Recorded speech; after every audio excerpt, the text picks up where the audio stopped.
Hello Spooklets, welcome back to my channel, and if this is the first time you've seen my face, welcome to my channel. If you love anything to do with the paranormal, then this is the place for you. Hit subscribe, go on, you know you want to. It rhymes. I'll show myself out. So today Spooklets, we're going to be looking into a doll, a very haunted doll called Robert. Now, I have heard of Robert the doll. I've heard about him a little bit. Not quite about him, I just kind of know who he is. So today we're going to research about Robert the doll. We're going to find out what makes this little guy so haunted. And we're also going to be looking into why Robert has been terrorizing Florida for apparently 115 years. Robert, that is a long time to terrorize one place. Come on, you must be bored now. So yeah, if you want to find out just as much as I do a little bit more about Robert the doll, then keep on watching. I'll do all the research, you just have to sit back and listen to me waffle on. Okay, so the first thing that I'm looking at is Wikipedia. And apparently Robert the doll is an allegedly haunted doll. He now lives at the East Martello Museum in Key West, Florida. Robert was once owned by painter, author, and Key West resident Robert Eugene Otto. The doll was reportedly manufactured by Steiff Company of Germany and purchased by Otto's grandfather in 1904 and given to young Otto as a birthday gift. The doll's sailor suit was likely an outfit that Otto wore as a child. Creepy. The doll remained stored at the Otto family home while Otto studied art in New York and Paris. Otto married Annette Parker in Paris on May 3rd, 1930. The couple returned to the Otto family home to live there until Otto died in 1974 and his wife died 2 years later.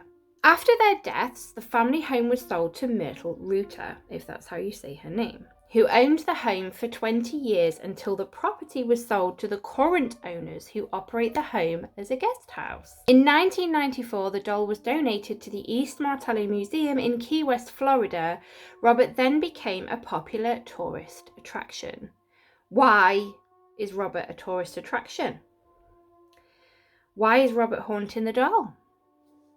Why so many questions? So many questions. There's a legend section. According to legend, the doll has supernatural abilities that allow it to move, change its facial expressions, and make giggling sounds. Ooh. Some versions of the legend claim that a young girl gave Otto the doll as a gift or as retaliation for a wrongdoing. Some claim that within the legend, that young Otto triggered the doll's supernatural powers by blaming his child mishaps on the doll. According to local folklore, the doll has caused car accidents, broken bones, job loss, divorce. Wow, all the misfortune. That's crazy, Robert, crazy. Museum visitors supposedly experience post-visit misfortunes for failing to respect Robert. This sounds an awful like Annabelle the doll. That sounds like Annabelle. Annabelle's a bit like that. She's caused things like car accidents and things. If you don't respect, you have to respect these dolls. Okay, now I need to find out who came first, Robert or Annabelle. I have done a video on Annabelle the doll before on this channel. But I just couldn't remember the dates and things. So it says, according to the Warrens, a student nurse was given the doll in 1970. So... okay. And Robert the doll was donated in 1994 to the East Martello Museum in Key West, Florida. So it looks to me Annabelle is... now either all these haunted dolls have like a similar background or a similar thing going on with them and you have to respect them, or Annabelle quite liked Robert's story and is following in his footsteps.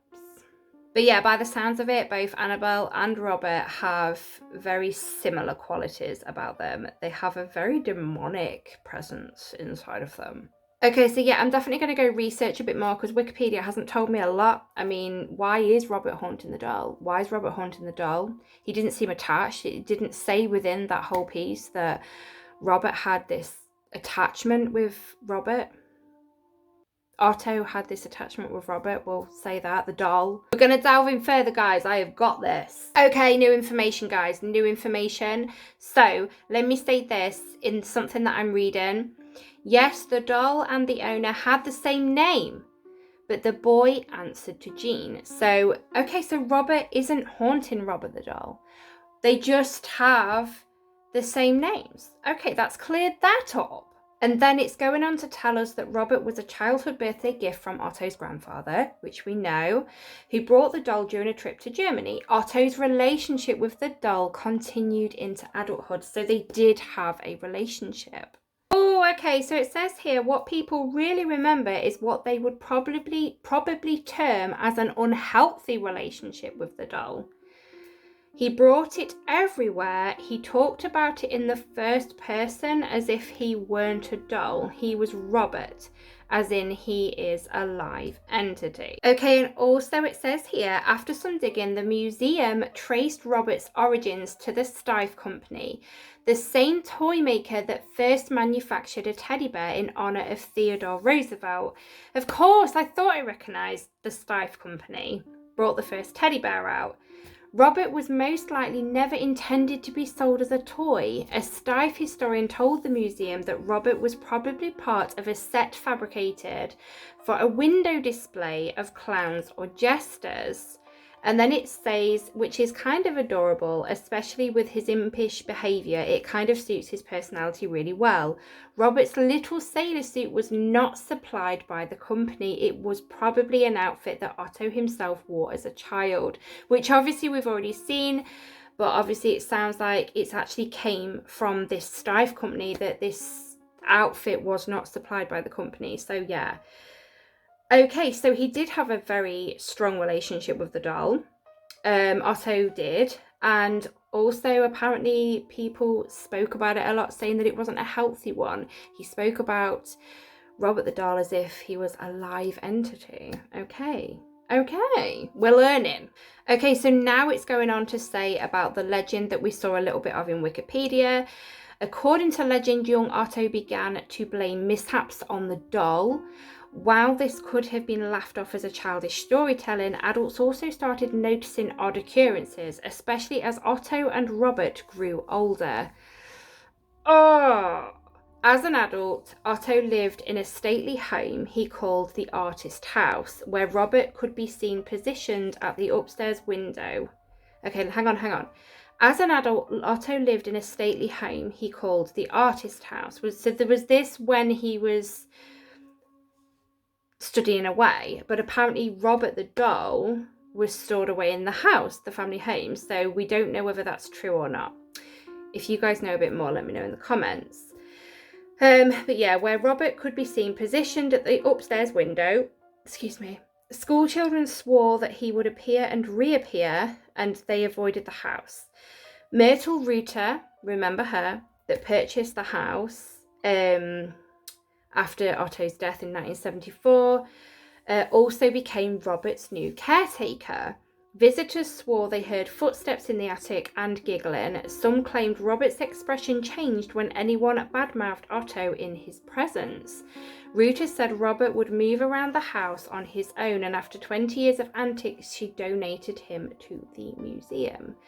But yet it says in Wikipedia that Myrtle Reuter lived in there for 20 years, yes, but then obviously, okay, we need to go back to Wikipedia now. Going back to Wikipedia, it says that obviously Myrtle Reuter owned the house for 20 years until the property was sold to the current owners, who operate it as a guest house. And then the doll would have been, because it says in 1994 the doll was donated to this museum. So in 1974 his this doesn't make sense. Someone lying and got their stories mixed up. Myrtle Reuter owned the house, the property. She didn't have it as a guest house. It's the current owners that have it as a guest house. But yet obviously we have just read, let me go back onto it. Yeah, it says here, Myrtle Reuter purchased the Artist House after Otto's death in 1974 and also became Robert's new caretaker. Visitors swore they heard footsteps in the attic and giggling. Okay, so this could actually mean, obviously, that when she had visitors, but it just sounds like there's a lot of visitors that entered. So did she have it as the guest house? Is Wikipedia lying or is this article lying? I ain't got a clue. Nevertheless, Robert the Doll seems very active because, yes, they have heard, visitors have heard giggling. Footsteps in the attic. I'm assuming tiny footsteps have been heard.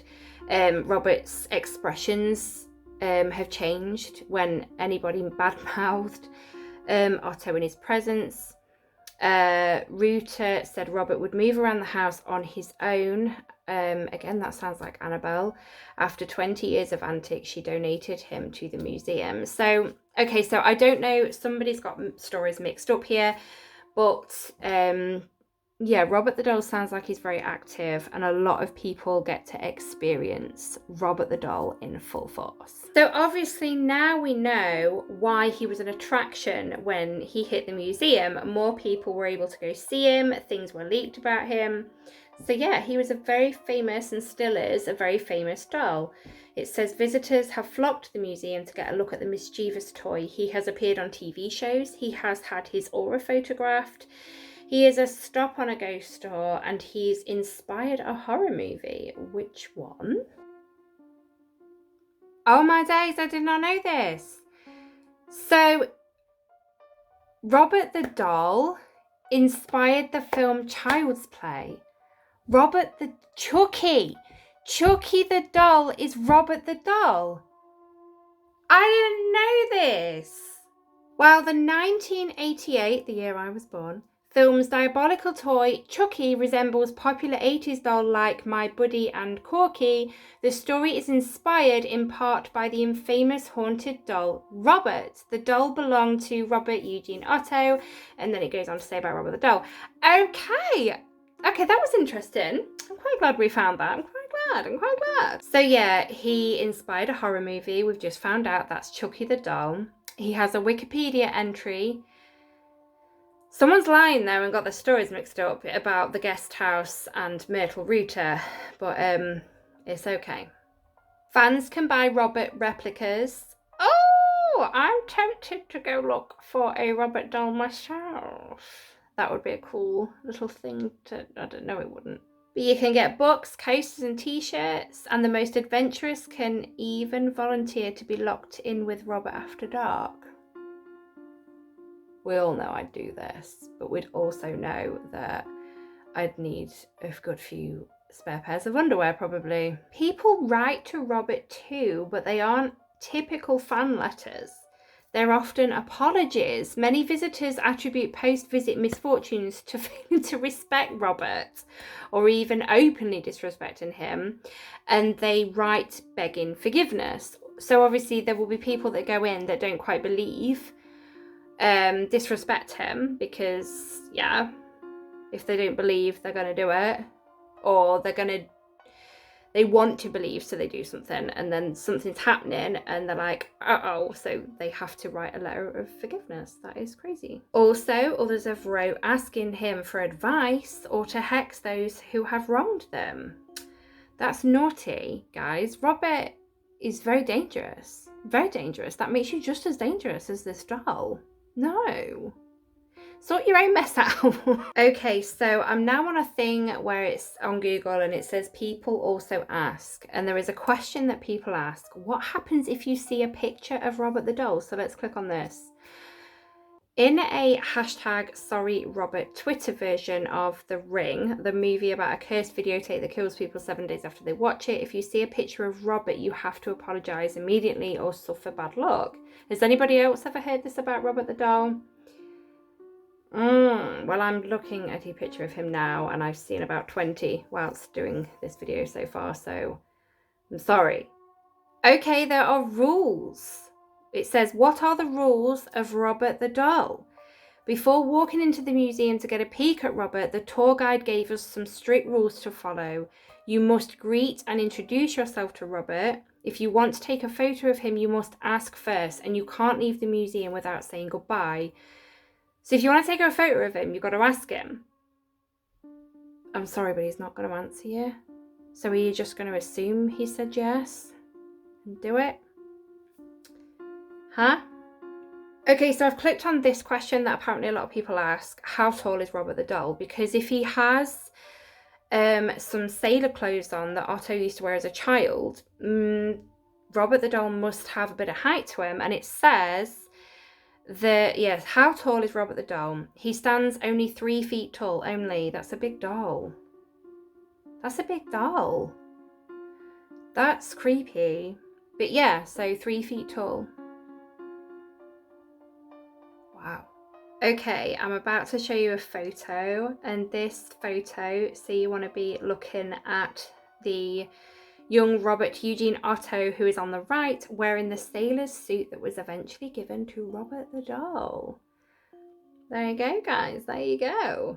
As I'm researching, guys, as well, I'm finding a lot of people believe that this doll's demonic presence, or whatever you want to call it, is caused by Otto blaming the doll for mishaps and things, saying, oh no, it was Robert, not me. A lot of people are believing that legend more than anything else. I just thought I'd throw that one in there. Robert the Haunted Doll is made of fabric and straw. Oh, he looks so weathered now. It says here, young Otto was so enamored, is that how you say it, with the doll that he named it after himself, clothed it in his very own clothes, and despite the toy's awkwardly large size of 3 feet, carried it with him wherever he went. Otto was so close to his new friend that his parents would often hear him whispering to it. This seemed totally normal until one day they heard a deep voice answering back. Okay, that's weird. Oh, okay, it says here, soon, however, strange things began to happen around the Otto household. According to legend, Otto's parents would wake up in the middle of the night only to find their poor boy screaming and surrounded by overturned furniture. And then it goes on to say, as Robert Eugene Otto grew older, Robert became even more malicious as mutilated toys started appearing in the Otto's home, and young Otto would cry, Robert did it.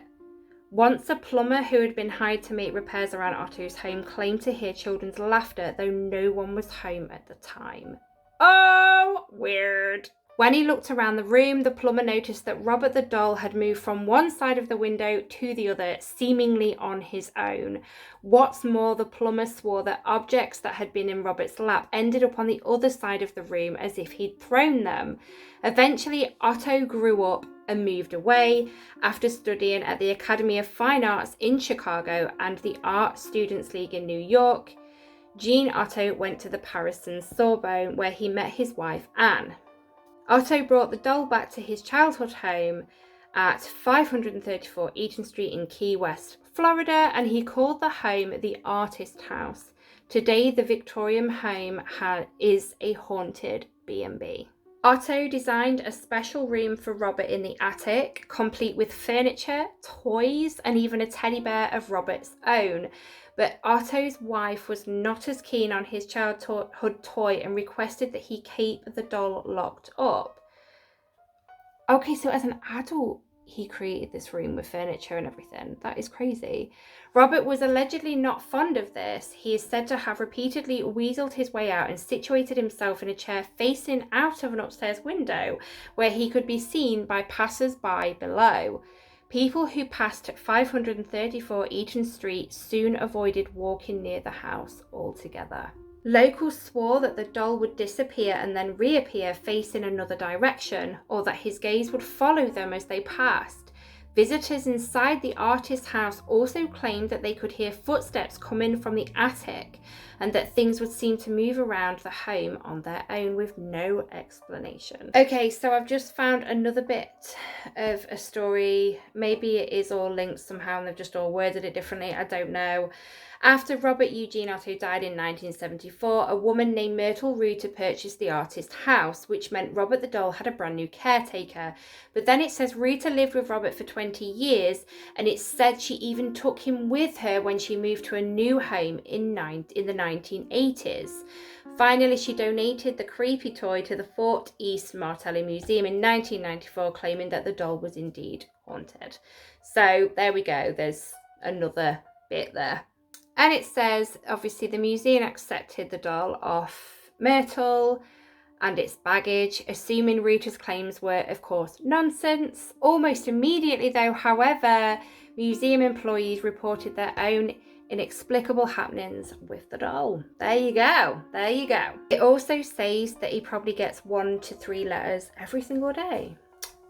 He's popular. There you have it, guys. We have delved and researched into Robert the Doll a bit today, and I'm quite glad I did.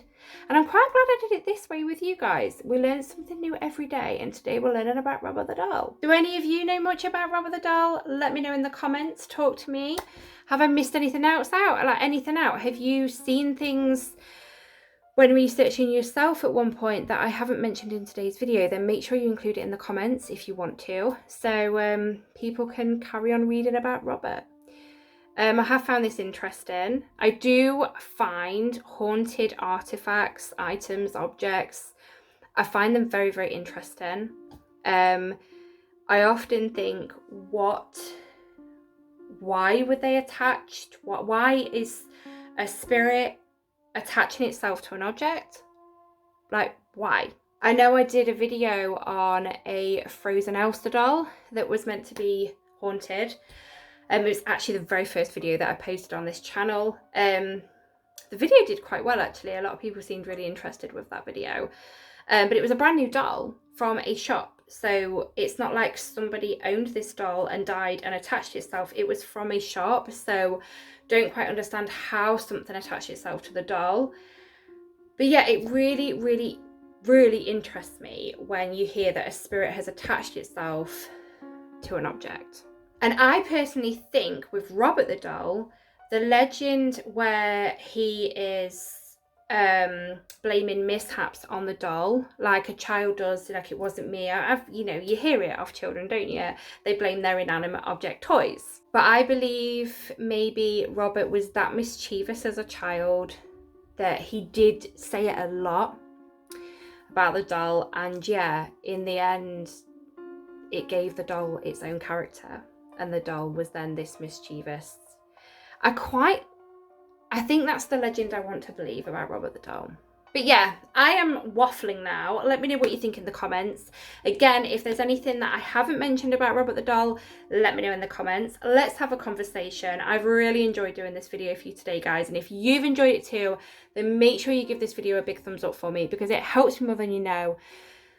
And I'll speak to you all in my next video. Thank you so much for watching. But until then, sleep tight.